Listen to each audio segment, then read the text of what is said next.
Hi guys, welcome to my videos. So guys, today in this video we are going to watch how to apply for travel records for your travel in and out of Australia. Before I proceed further, if you have not already subscribed to my channel, please go and subscribe right now.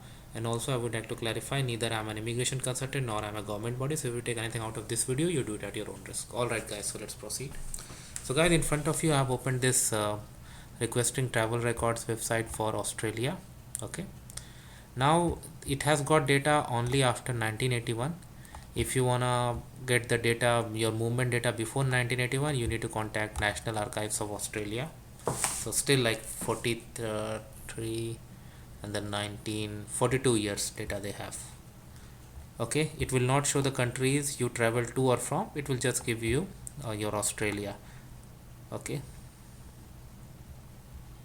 all right.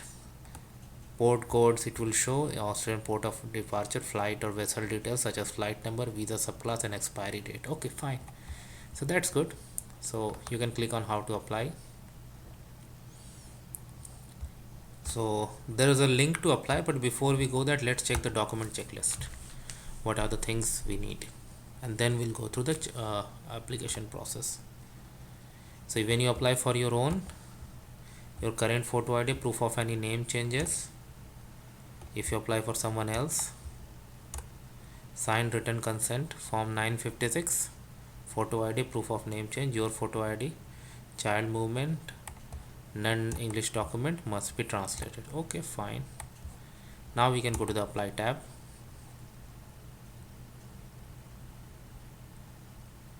And here we can click. This is gonna be a web form.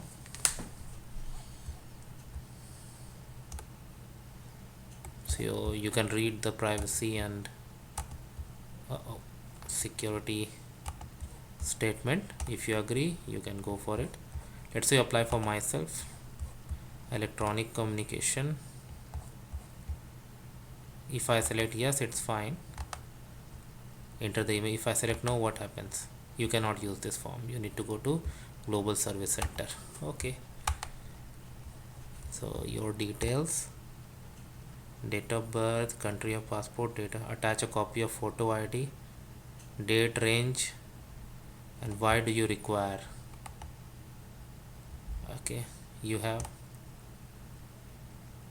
all right, all the reasons, and there's another option too, acknowledgement and then submit. So that's how simple it is guys, and I hope you're gonna like it. Thanks for watching this. Please subscribe to the channel.